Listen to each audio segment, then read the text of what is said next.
Welcome, useful content community. Are you wondering how to use your content marketing to drive revenue? Well, you'll want to stick around for this one because this week we are honored to have with us content creator and digital marketing strategist Winston Henderson to show us how to do that.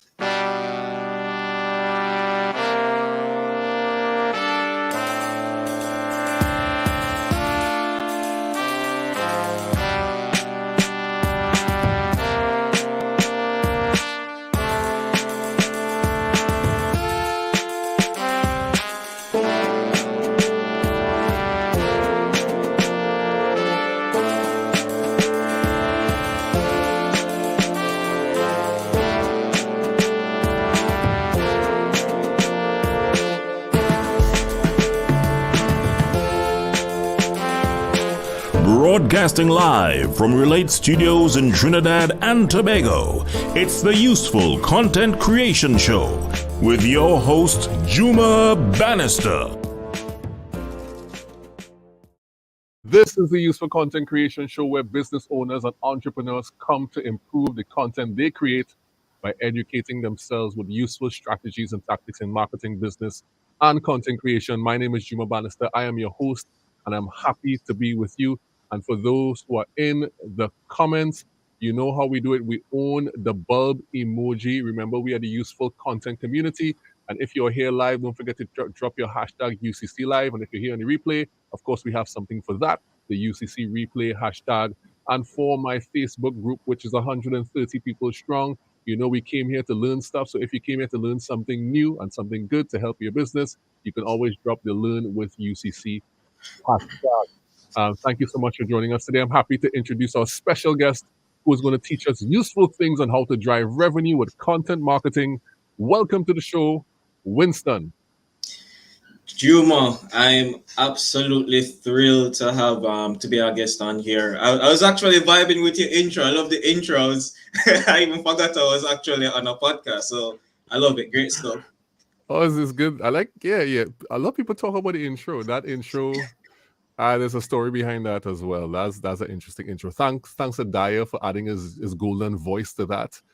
Dyer has been a guest on the show a couple times, and I'm happy you like it. I actually made the music, back in the days when I was making music. Now I'm not doing that anymore.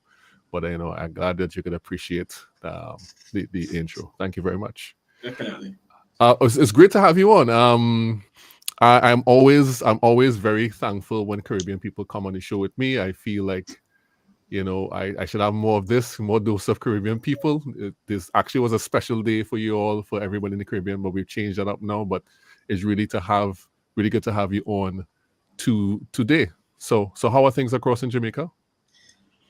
Things are good here. I mean, I'm in a good place. I'm in a good vibe right now. Jamaica is awesome. One thing though, it's hot. Like I don't know if they can hear the fan blowing in the background. We're doing good here. It's that time of year, man. It's hotness all around. Yeah. All right. Some people may not know who you are. Could you tell the people a bit about yourself and how you came to be a digital marketing strategist? How far you want me to go back with this story? Because there's an entire history behind this. All right. Okay, go ahead. You start any way you like. All right. So basically who I am, let me start there. Winston Henderson, as you had mentioned, content and digital marketing strategist. Content marketing is really my forte. But I do have experience in other forms of marketing as well. So I've been doing marketing for 15 years. I've been doing sales for about 12 years. I have 12 years experience there, though, my love is really marketing on a whole. And, for me, back in the day, I'm from that old school in the sense where, there was no such thing as a marketing specialty per se. Today we have like the demand generation specialists or the content marketing specialists. But then it was just, you're hired to do marketing, you learn how to do everything that gets us result. It doesn't matter what it is. So I kind of developed my well-roundedness from that as well, in the media space, in B2B tech, which I spent a couple of years, as well as retail. So how I actually got into marketing, funny story. So we at the University of Technology here, where I'm in Jamaica, I actually went to school to get a degree in information and communication technology, IT. Was doing that for 3.5 years, and at the end of my third year, first semester, I said, I don't want to do this anymore. Because I just wasn't passionate about it. It was really a dread just to get myself to class during the days.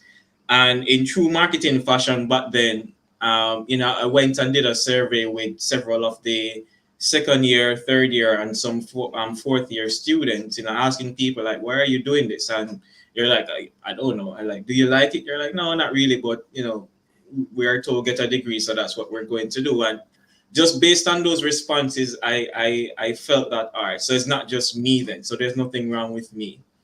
I decided, well, before I even get to that, one of the things about UTech, as we call it here in Jamaica, is you have to choose an elective that has nothing to do with your major. So for me, it was between marketing. I think the other one was architecture and food and beverage. I think the class was, so basically cooking. And I said, well, the cooking one is definitely not going to work for me, so that's out. And architecture, I have no desire there. So I said, you know what, let me try the marketing one. Did it for that first semester, first year, and absolutely fell in love with it from there. And that's really where my passion for marketing started. And it's been a journey ever since, I guess you could say. Yeah, that's an interesting process. I know that part of that was like transitioning from programming as well, and kind of like saying, Oh, yeah, yeah, You're bringing back memories. Traumatized yeah, programming. Anybody who did programming back in the day, or even, well, back in the day, because we didn't have like the no code that they have these days. So everything you had to either know C plus or C plus plus right. to do programming back then. Yes, yes, yes. I used to work at a tech company. I was the only designer in a company for the programmers. I know the pain, and they tried to pull me in, so I could feel it. It's interesting that you didn't do a food and beverage though, because your first business was a beverage business. No, my first business was actually in party promotion. The beverage aspect, I guess that's where my sales experience came in. That wasn't necessarily a business. I was had a part of the sales force like anyone else, kind of moved up the ranks. Mm. Well, not moved up, those sales manager, leading a team across 3 continents. So Hmm. that's where I developed a lot of my sales experience because I was there for like 6 years, I believe. Right, right, right, right. Well, we have all kind of thing. Marketers, what I've discovered is that marketers is very rare that marketers start off in marketing; they end up in marketing. or That's true. That's true. yeah, or as you say, marketing found you kind of way. Yeah. All right, that's good. So the people know you a little bit better now. So let's talk a bit about your. Oh, by the way, do you still journal? Uh, Journal. Yes. I remember journaling. I just don't remember. Do I have that out somewhere that I journal? Maybe, maybe not. I don't know. I don't know. Do I do every now and then, but my journaling process is very weird. Most people journal to kind of get their thoughts out on paper. I journal if I'm executing something and I get a particular desired outcome. I like to Mm. reverse engineer exactly what I did to get that outcome. So that's really my form of journaling. Ooh, that's good. That's good. That's a nice little tidbit there. So you put it down so you could reverse engineer it later. Exactly. Oh, that's And good.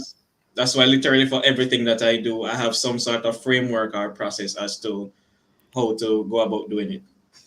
That's good. That's good. That's a good thing to note that you could use it for that purpose. I didn't think of that. See, it's a good thing I asked you that question. And and that may be out there somewhere. I don't know. Maybe it might be. All right. So let's talk a little bit about what we came to talk about. But before we do that, let's just check the comments and see who's here with us.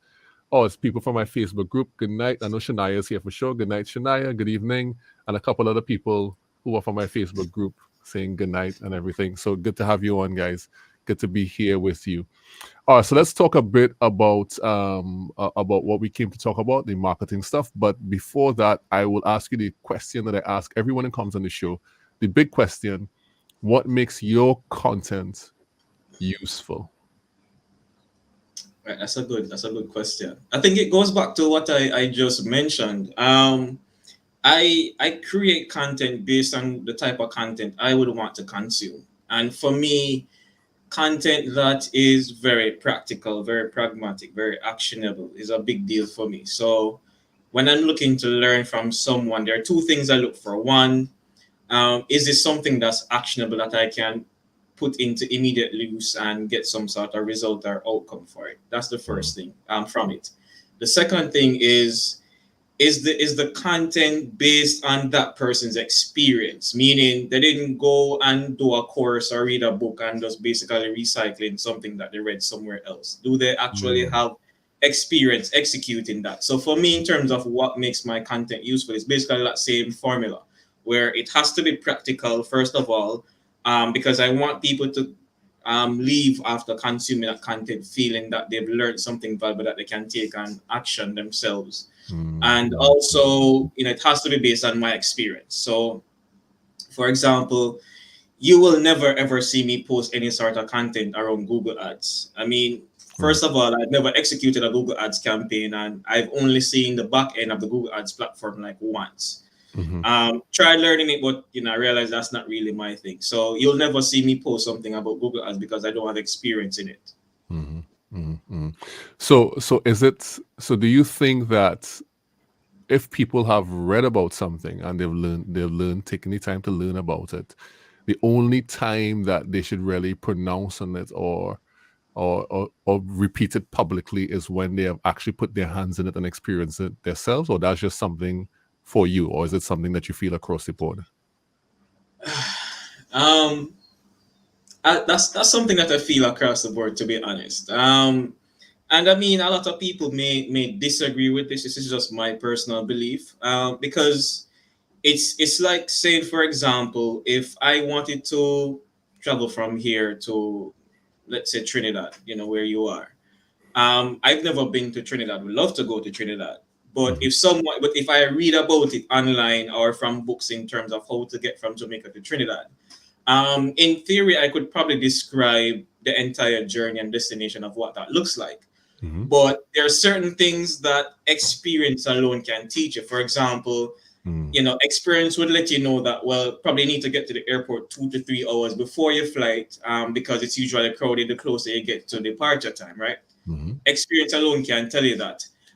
Or, when I get to Trinidad, there are certain areas that, as a tourist, may be good for me to go, others that may not be, or there are particular places that, if I want a certain level of fun and enjoyment or to experience a culture in a real, authentic way, Mhm. someone like me who's never been to Trinidad can't give advice as to where to go, but you, Juma, who actually live there and experience it every day, could give me that. So that's really how I look at it in terms of I want to learn from your own experience, in terms of the road that you've traveled so that I can travel it as well. Yeah, I think that makes sense. And I guess you will find that depending on how you learn something and how fast you put your hands in it, you could actually rapidly develop in a particular area. Like for example, if you focused all your energy on actually coming to Trinidad and learning the most that you can about it, then it gives you some sort of ability to then now teach people about it. So even though I am living here myself, as the example Right. said, there are parts of Trinidad and Tobago I have just never been to. Right. And you'll find the same thing for somebody living in another country. But if you came here and you were on a mission to go to every single place in Trinidad and Tobago, then you essentially could know more than me, even though I have Yeah. had, so I guess you could do that as well. That's Yeah, but another it way. would still be based on that experience though. So I mean, I'm not knocking people who choose to go out and learn something and then I guess recycle it in their own way and present it to the world as their work. If that's what works for them, then that's good. But for me, in terms of the content I put out, or if I'm learning from someone, I want to know that they actually have experience getting results with what they're doing. So I can say that, all right, I can trust with confidence Mm. that if this person tells me, hey, stand on one leg and jump up and down, a very weird example. But I know that if I do that, I'll get that same result because that's what they did to get the result that they have. Yeah. I agree with that. I mean, and so even that, it might sound silly to someone else, but they have done it, so they know it works. You Right. know, yeah. Great. So let me say good evening to Gail from Barbados. Hi, Gail. Good to see you. Good to see you, Barbados, my third home. And Sebastian, why is Sebastian up? Sebastian is always up. He's from Zurich. He's up at 3 a.m. in the morning looking at the show. Why, I don't know. But good to have you, Sebastian, nonetheless. All right, so Winston, let's talk about this content marketing stuff now. What is your definition? What is your definition of content marketing for some people who may not know and you may have a particular feel about it? This is I always love the definition by Content Marketing Institute, but let me kind of paraphrase what they say. How I look at content marketing in its simplest form, it's you put out content to a specific audience in order to attract that audience to enable some sort of desired outcome later on. So the outcome doesn't necessarily have to be a purchase made or them buying something. It depends on what your marketing or business goals are. That outcome could be customer retention, or for some people it may be how to generate engagement online. So that's the simplest form. That's how I look at it. Right. And when it comes to content marketing in the context of driving revenue, why should anyone care about that? And there are many other ways to drive revenue. That is true, and here's why. It's a very good reason. If we look at marketing today as it exists, I would say at least 80% of marketing today consists of content in one way, shape, or form. So it's not just how we probably most people traditionally think about content marketing, such as writing a blog post or ranking on SEO. But you need content to post on social media. If you're running any sort of ads, whether Google or social or any social media ads, you need content behind those ads, right? I think probably only you have event marketing or trade marketing or field marketing that it doesn't necessarily need a content element. But I would say for majority of marketing, there is some content behind it. So that's the first thing. Second thing, out of all the types of marketing I've seen and experienced for myself, content marketing is the only one for me that I've seen that one is very effective and very inexpensive in terms of the budget and the resources that it needs. Because look at you and I, Juma. You and I are the perfect example. We don't have huge budgets, we don't have a huge team, but yet we put out content, if not every day, almost every day. And it still leads to some sort of desired outcome that we're after. If we're talking about revenue, it's a good way for startups and small businesses, which is mostly the business models or the maturity of companies that I work with, where they don't have, they're bootstrapped, they don't have the budget or the resources to hire a full house marketing team.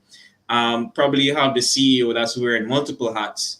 Content marketing is the best way for him to drive results and drive revenue without having a huge team, without having to hire a huge team or having a huge marketing budget behind what he's doing or Right. she's doing. Right. And so you're saying that that you could get results by using content marketing without having to do the usual spend on, like, say, ads and things of that sort. I guess somebody could argue that the results are not immediate. And what do we do in the meantime? What would you say to someone who tells you, well, content marketing takes too long to work? Well, I'd say two things to that. One, it's a matter of what you're willing to give up, right? So it's either you have the money to go fast or you have time. So it's one out of the two. If you have money, you can go fast. If you don't have money, then you need to rely on time. The second thing is in terms of, someone is saying content marketing takes too long. What I would say to that is focus on getting sales right now.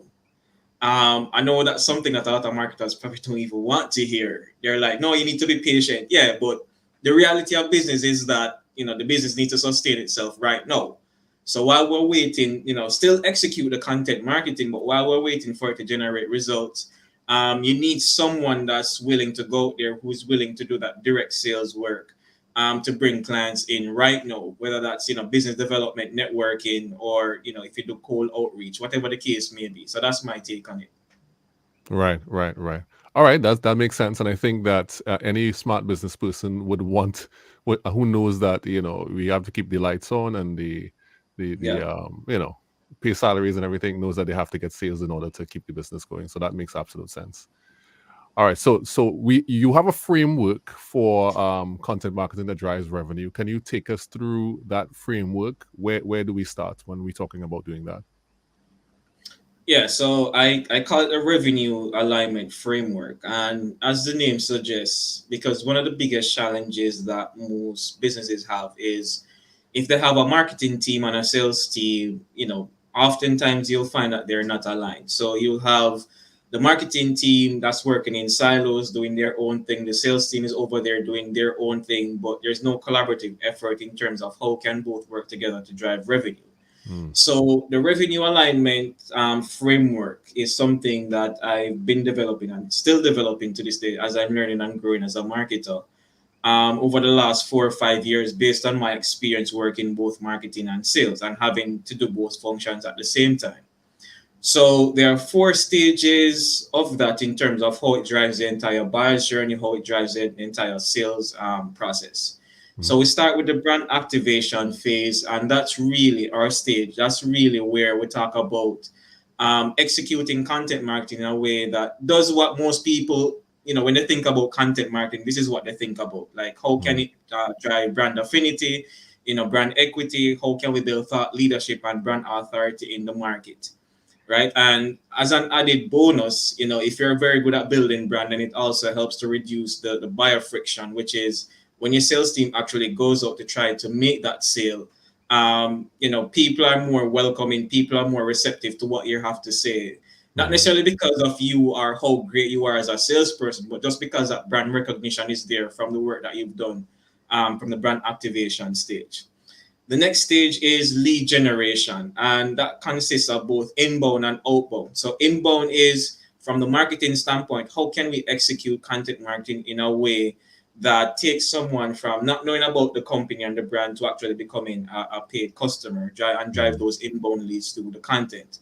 Outbound is more when you have your sales team doing that outbound outreach. How can marketing support sales in terms of help how to, as I mentioned before, get access to certain decision makers, by them being more receptive, or if it's in the case where you're already in engagement or interaction with that potential client or prospect, how mm, can marketing support through content to make that sales process or to reduce that buyer friction to move them through the sales pipeline. Sales conversion, which is the third stage, is you'll have people or you'll have potential clients who you may have been talking to them for a while. It's not moving as quickly as you want them to in terms of getting that deal closed. So what can marketing do in the meantime while this deal is being delayed or stagnant? What can mm, marketing do to kind of reactivate it, so to speak, to help move it through the pipeline to actually becoming a closed deal? And then the final step now is re-engagement, where sometimes you'll have those deals where you know they probably haven't heard from you or you haven't contacted them in probably like 6 months or even a year. mm, How does marketing know in terms of support those? Because it may not be a case where that prospect or that potential client is not interested. It could just be a case where the timing was bad.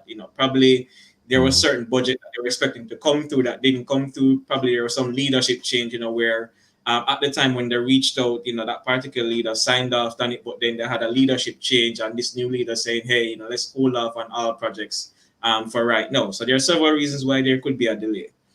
The re-engagement is basically how do you, as the name suggests, re-engage with that account or that prospect or potential client mm, without coming across as very pushy and very salesy. So if I haven't heard from you in like 6 months or a year, the last thing I want is to see an email or a phone call from you saying, "Hey, Winston, yeah, my name is so and so. We spoke last year about that thing that you're interested in. I just wanted to know if you're ready to move forward with that deal right now."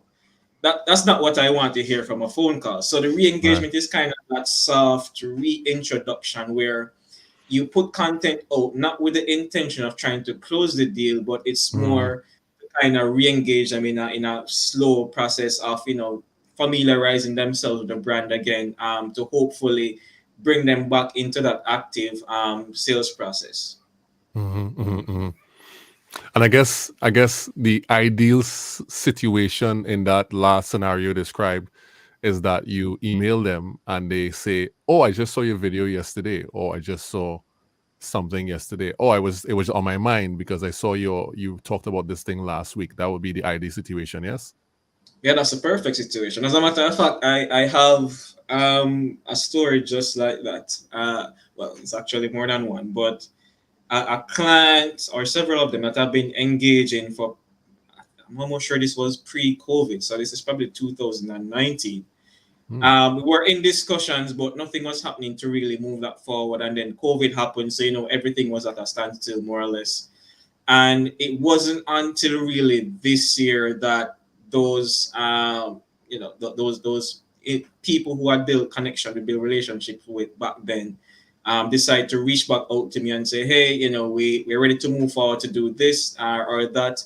And that's simply because of what I've been doing over the last 3 years on LinkedIn, just posting that content. So they would see my content, so the brand is kept top of mind. So it goes back to what you just mentioned. It doesn't necessarily have to be in a form of an email outreach. It could just be them following you on LinkedIn or other social media platforms and seeing your content. And when the time is right, they say, "Oh, we need to re-engage that person for their services because we're ready for it now." Yeah, and I think that that's something that the person who says it takes too long kind of misses. Is that Yeah, while it may take a while, at the end of the day, it's like planting seeds. The fruit will come back. yeah, And both the good and the bad thing about it is that you just don't know when. That's that it's, is true. is both the good and bad thing about it, because let's just suppose you could have a bumper month where Yeah, all of this people just start turning up, and then you could have like crickets for like a couple months, and it's like, and so you kind of do stuff in the times of prosperity to feed the times of the lean, and so you right. just be a wise bit that's just wise business in general. You have to Yeah, do it that yeah, way. So definitely. this framework could be sounding to somebody pretty complex, and maybe people who have all these systems to support the framework. Can this be implemented by a small company or possibly even a solopreneur? Oh yeah, definitely. It's the same framework that I use for my to help build up my agency, ICAD marketing. Also, as I mentioned, I come from the startup small business world, mostly startup, and back then it was like me and probably two other people or three other people that was building the business. So you'd have the CEO, or you'd have like the one IT person, and Mm. I'm doing marketing and sales at the same time. So it was built in such a way where not intentionally on my part in terms of the earlier days. I mean, I was just trying to figure out a way how to get results with the least amount of resources that we had. So that's how the framework ended up coming about. Right. But it really designed where you don't need a huge team or a huge budget. You just need to be intentional and strategic about what you're doing and the type of content that you're putting out. So just not posting on social media just because someone tell you, hey, you need to post daily on LinkedIn or Facebook or Instagram or wherever they tell you to post. But being strategic and intentional in terms of, all right, I have very limited resources and Mm. very little time. What can I do in terms of that would take me the least amount of time to get results with the least amount of resources in the fastest time possible? Right. Right. Right. And so the first stage one of the framework is building brand affinity. That's what you're saying. Brand affinity, brand awareness. That's the first stage. Am I muted? Are you hearing me okay, Winston? Testing one, two, testing one, two. I think we've dropped out. Have we dropped out? Have we dropped out? Uh-oh. If anybody's down in the comments and they can hear, oh, is it that my internet is down? Oh no, what's happening here? If anybody's online right now, and oh, Winston, are you back? Yeah, I'm back. I think the internet just dropped just now, but I'm back now. Okay, great, wonderful. Once you're back, I was asking the question. So you're saying that the first stage of this framework is building brand affinity or brand awareness. Yeah, brand activation. Well, it's very important for me to point this out, Juma, because this is very important. Even though it follows that flow that I just mentioned, there are specific scenarios where you may not necessarily start at brand activation. It just depends Mm, on the specific scenario of the company because I've had clients where they're doing an excellent job with brand. Like they don't need help with brand. They don't need me to come in and assist them with how to build a brand of their company. But the mm, problem is that they're missing the gap in terms of how do they now connect that brand activity to actually drive revenue. right. So then in that instance, I wouldn't necessarily start with that client at brand activation because they already have that part covered. Hmm. Where I would start is to say, all right, well, your CEO or the C-suite is challenging what you're doing with marketing because they're not seeing the revenue. Yeah, you're talking about a lot of brand awareness, visibility, but they're not seeing the ROI for the marketing spend. Mm, Let's not start at brand activation. Let's start with, for example, sales conversion, which is the third stage, where you probably already have some sort of leads in the pipeline right now. What can we do from a marketing standpoint to support the sales team to help close those deals right now? So basically, how can we get quick wins to prove to the CEO, to prove to leadership that mm, marketing actually has value and is not an expense. So even though in terms of how the framework is built out, it does form and does follow the brand activation down to the re-engagement stage. There are instances where you may not necessarily start at the top. You may start somewhere in the middle or even at the re-engagement stage because probably you have some really good deals that you need to reconnect with. mhm, mhm, mhm. So then tell me if that, I know that is a problem that you have kind of said you've encountered multiple times on your content. I would have commented on that too, because even though we don't work in the same space that you work in, we work in more of the creation space as what my company works in, not necessarily um the the the demand generation space. Uh, we kind of encounter the same similar challenges where ultimately money has to be spent on marketing, and the CEO is like saying, "Well, why are we spending money on these 4 videos, or why are we spending money on this campaign? Or, it will. How do you tie that marketing effort? How do you form the bridge from the marketing effort to what's important to the CEO? How does that process? What does that process look like?" Well, the first thing, well, let me start by saying this, and I find that where marketing execution is concerned, the problem is that a lot of strategies, a lot of campaigns are being developed without much thought to how it actually drives revenue for the company, right? Mm, It's more from the creative side of, this looks good. It's sure to get a lot of engagement online. mm, It goes back to what I mentioned in terms of being strategic. And even if you're doing in terms of building brand, you have to be able to communicate the business value to the CEO. So, for example, and let me give your audience a bit of insight, Juma, that I've never shared with anyone whatsoever. oh, we love exclusives. Go ahead. So, as you know, I have the revenue alignment podcast, right?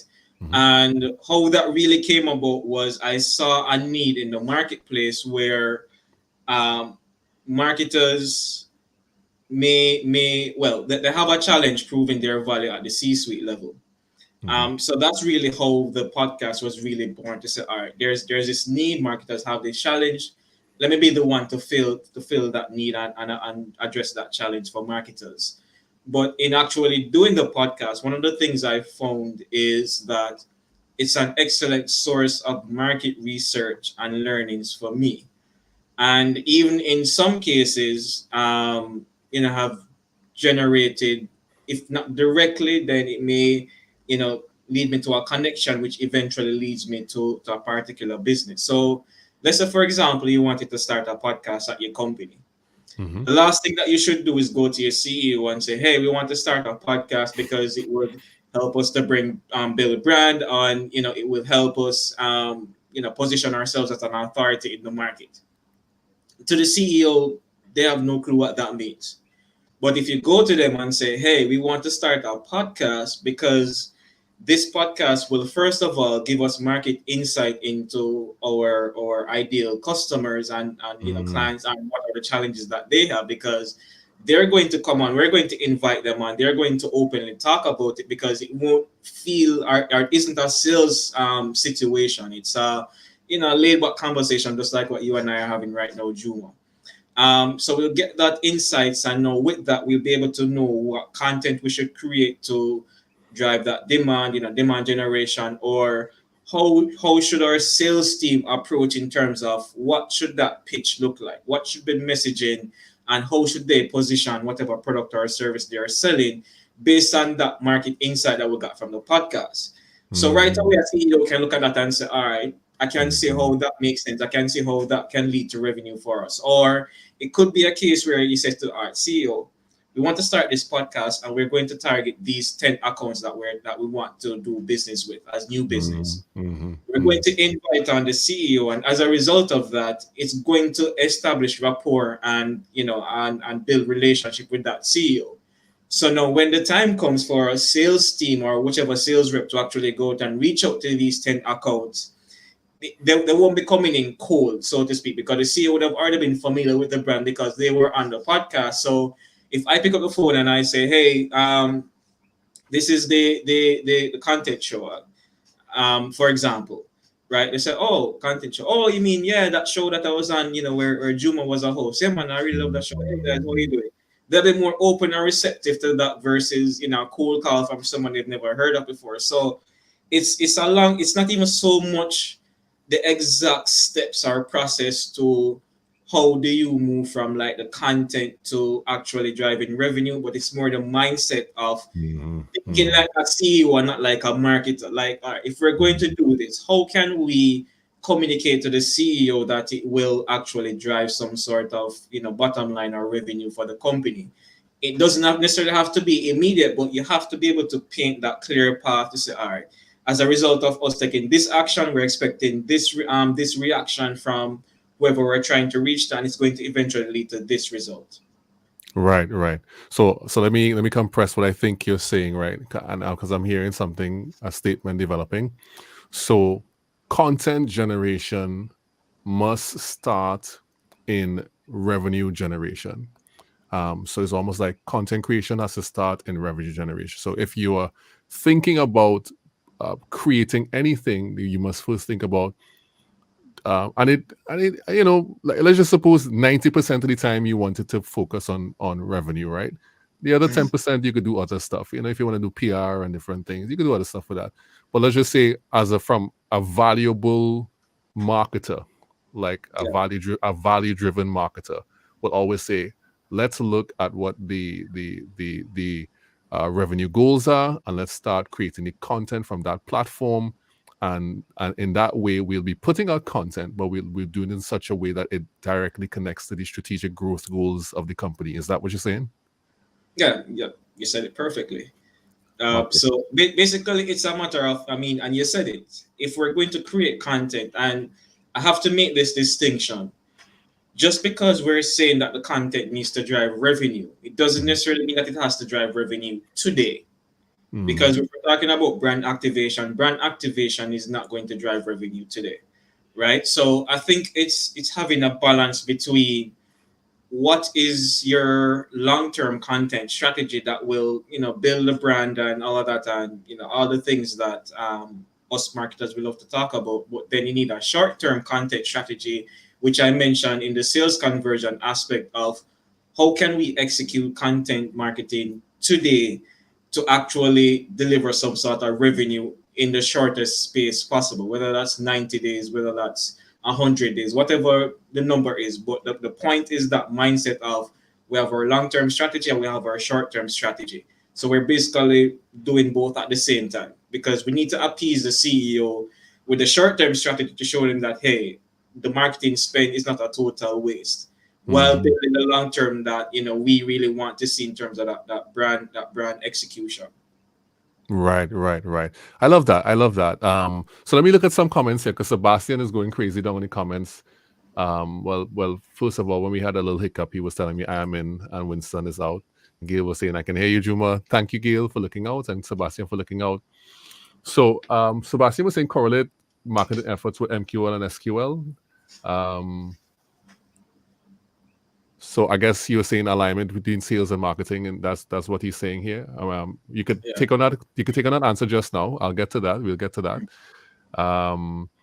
And Sebastian was saying that's like a page from account-based marketing, right? And then he said you just turned a marketing express into an investment. Well done. well done. So let me I'll let you get to these, but let me say last week? Last week we had on the show Dan Sanchez, and he is what is he lead of he has an interesting name, an interesting title anyway, but he's responsible for talking to customers about why podcasts work, right? Because they do podcasts for B2B clients. And one of the things he was saying to me, which I found to be very interesting, and is very true if you even think about it for a second, is that one of the biggest mistakes people make is that they name their podcast after something that they like. They don't name their podcast after what their customers, want. So the name of his podcast is B2B Growth. Simple. Right. And when I hear your podcast, Revenue Alignment Podcast, it's like, oh, it just makes sense because it's like you're naming the thing in a way. You're naming the thing for the people you want to attract, kind of way. Yeah. Exactly. Yeah. And so I found that to be very interesting in terms of him thinking about it that way. And he did mention account-based marketing too. Do you want to talk to what Sebastian has said in the comments? Sebastian, I think you may need to give me some more clarity as to the question you're asking. I'm not sure I'm completely clear about Well, he would. marketing efforts with MQL and SQL. Yeah, I mean, maybe a sales alignment, marketing alignment question, I'm not sure. And of course, well, that's his last comment. All right, I think this is fascinating, actually. I think this is very fascinating. I love the way you made it practical. And for me, even it's like it changes the way I think about how we seek to advise clients on what they should focus on when they're generating this content. Because people always come to you with grand ideas. I want to do this. I want to do that. And a lot of times, if you have a mature company, they will be like, they have an idea what they want to do because they have their internal marketing teams. But then you could come from a strategic position and tell them this is how this may work. So from that perspective, do you believe that the branding campaigns are something that somebody has to do properly in order to pay off later in sales? Or is it that, like you said, when you first encounter somebody, that they could skip over that? If there's, in other words, I'm asking, is branding an ongoing thing that will drive this revenue stuff, or is something that somebody can skip over once they get it right? You never stop doing branding. There's no point in time where you stop doing branding, because branding is like that that wheel in or that cog in the machine that keeps it going, right? It's like it on the surface it may seem small and insignificant, but if you should ever remove it, then the entire thing falls apart. And the way I think I've mentioned this at the beginning of the podcast, but let me say it again anyway. The biggest challenge is that you'll often find companies where they over index on one or the other. So they'll focus heavily on brand, but completely ignore the revenue generating marketing activities, or they heavily focus on the revenue generating activities, but ignore brand. And one of the things I've realized where executing brand is concerned, I mean, apart from how I described it earlier in terms of how it helps support sales and the sales process, the other thing is that most companies I've seen that get to a certain revenue ceiling, and then it's very hard for them to break through, because you can direct sell your way to a particular revenue level, right? Just based on the fact that you have a great product, or you offer a great service, or you offer great customer experience, and people love you and they buy into you because of that. You may even be able to surpass that slightly based on word of mouth. But if you're in a market that's a very competitive market, then in terms of that market share that you have, it's very limited. And this is where brand comes in to really help you stand out from everyone else. That yes, we're selling the same product, but here's why we're different. And let me give you actual story around this. I remember when 2017, I started working at a B2B tech firm here in Jamaica. They brought me in to really do marketing, but because I had experience with sales, the CEO asked me if I could take on that as well. I said, all right, no problem. And I remember the CEO and I sat down in his office, and he said, you know what, we need to, like, it was a very surreal moment. Like, we were literally back and forth in, and we literally came up with a completely new positioning and messaging for the company, which is typically how IT companies are positioned in the Caribbean, not just Jamaica, but in the Caribbean, is we offer this IT service. It's the most innovative, cutting edge, or some other fancy name or term that they use to make it seem like they're way better than competition, but in reality, it's the exact same product or service that they're offering. So we said, how can we differentiate from what everyone else is doing? So we came up with the idea that, well, why not position ourselves in the Caribbean as an authority in digital transformation, which at the time had never really been before. This was 2017, so it wasn't that common as it is today. So then, we kind of came up with that idea together, and I went off to develop a content strategy around that. So it's kind of the same thing where Chris Lockheed, for the people on LinkedIn who is familiar with him, he's the person that came up with the whole not came up, but his thing is the whole idea of content category design, of how you can create a new category and stand out from the competition just by doing that. So it's pretty much along those same lines that we did, where we say, you know what, let's be the brand that defines what digital transformation is, right? So rather than saying that, hey, we do digital transformation, we're going to be the ones to define exactly what it is. And we did that. And we spoke about, from the content standpoint, what it is, why companies should be doing it, the benefit of it. So we shifted from a company that offers IT services to a company that offers digital transformation services that can help you transition from legacy systems, which means manual, non-automated ways of doing business, to more of an automated, seamless process. And that was the entire messaging, the entire positioning. As a result of that, like the company in terms of revenue literally exploded. Why? Because it's something that no one in the market had really heard of before. Because as I mentioned, the familiarity was, if you have IT services, you go out there and you announce to the world that, hey, we offer IT services, let's do business.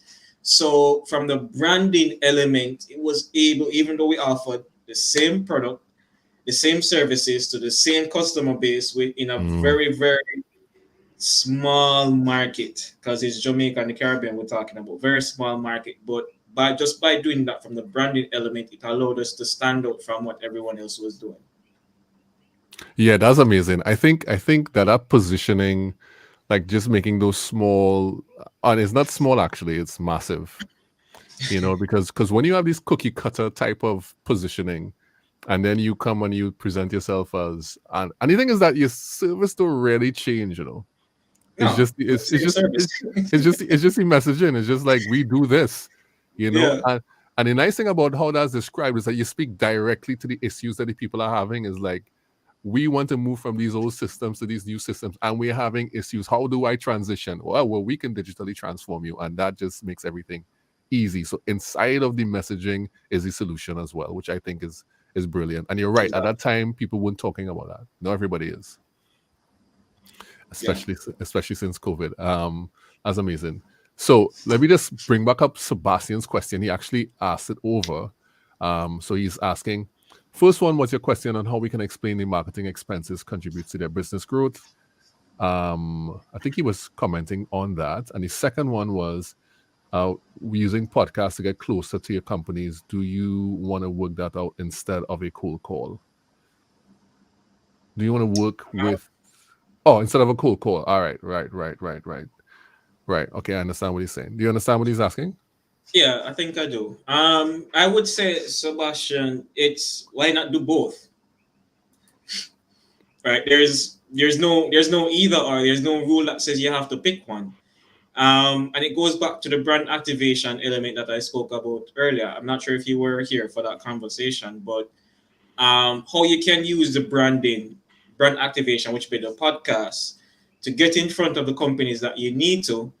So, you establish that rapport, you establish that brand recognition, so that by the time your sales reps pick up the phone and say, hey, I want to have a meeting, they're not doing a cold call per se, because that CEO, even if no one else in the company is familiar with the brand, the CEO would have been familiar with the brand. And so it makes that process of moving from just a cold outreach to now getting a meeting, it makes that process and that transition a lot easier for the sales rep, because that brand would have already been established through the podcast interview. So I hope that answers the question. I hope that does answer your question, Sebastian. And if it does, you could leave a comment and say so. But since we're coming into the end of the show, let's transition into the other segment that I usually have at this time. Winston, hopefully you'll enjoy this segment. This is called Agree, Disagree, where I make some statements and you can tell me whether you agree or disagree with them. That's awesome. Where I'm jump into that right now.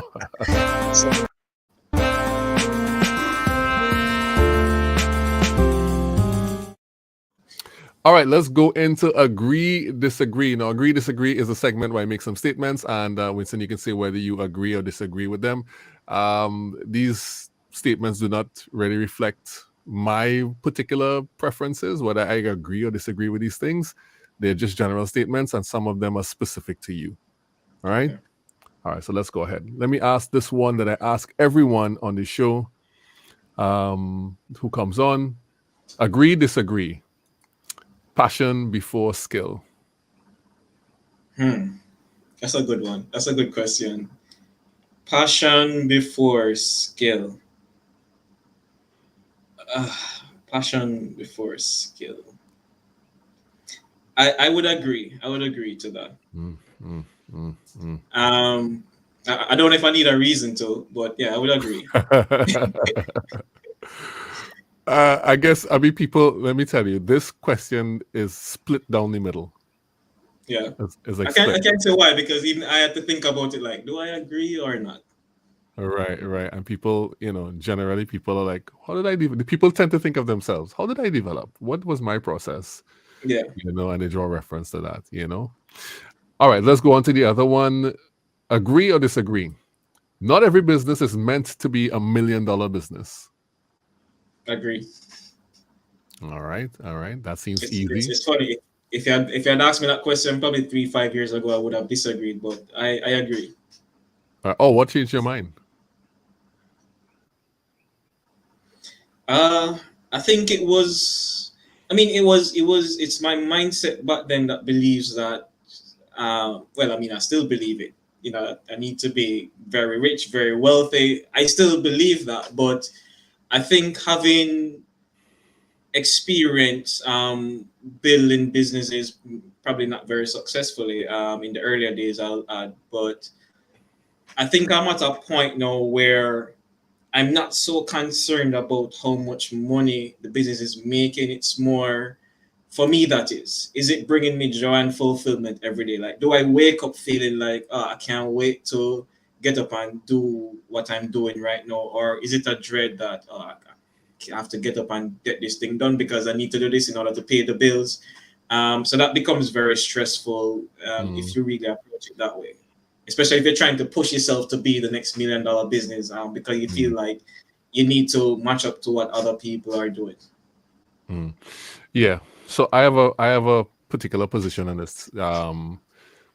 I do not feel every business needs to be $1 million business, simply because everything costs something.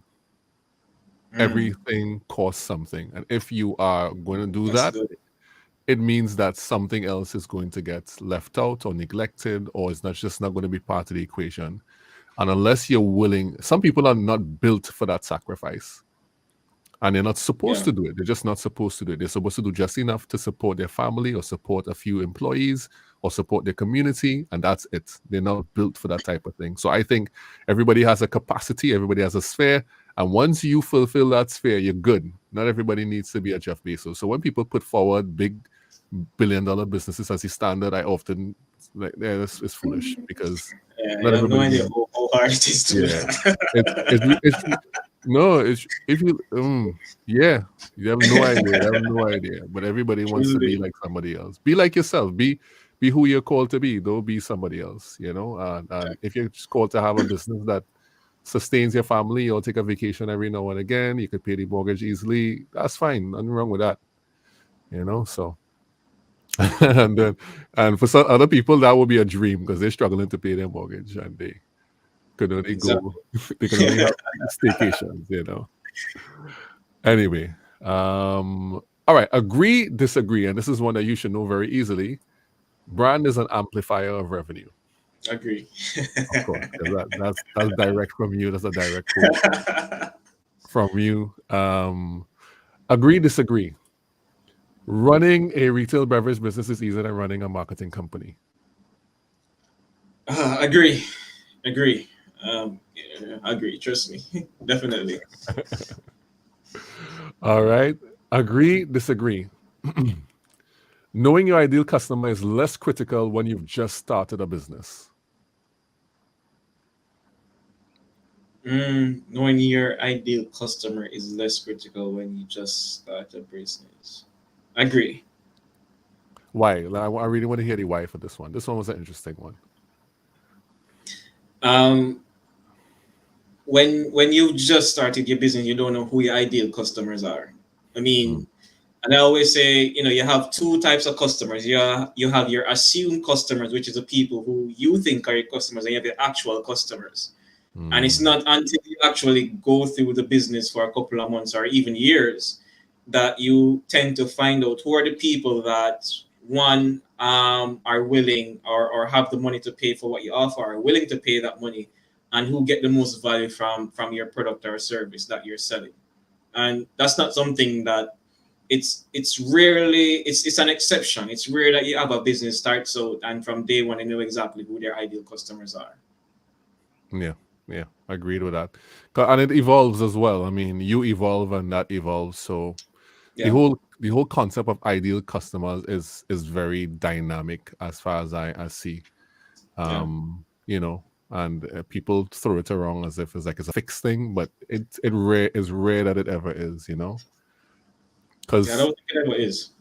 yeah, yeah. And the pandemic was a major shock to the system, but that would tell you that you know what it is, Yeah, and companies got faked. Some companies made a ton of money, and now their stocks. So like Zoom had a fake kind of explosion. Peloton had a fake explosion as well, and now they're like, well, were those really our ideal customers? Were those the people? it's interesting you mentioned Zoom, because I remember when like their trajectory in terms of when they were showing the revenue growth in such a short space of time, and people were hailing Zoom as this amazing company, or the CEO is brilliant, and I'm saying, guys, the company and the CEO is the same company and CEO. That's not why Zoom experienced the growth that it did. The reason why is because Zoom was positioned perfectly when the pandemic happened. Yes. Because if you remember, what's that webinar platform? Go Webinar, right? Go Right. Webinar positioned themselves as a platform for webinars, right? You could have a video platform for webinars.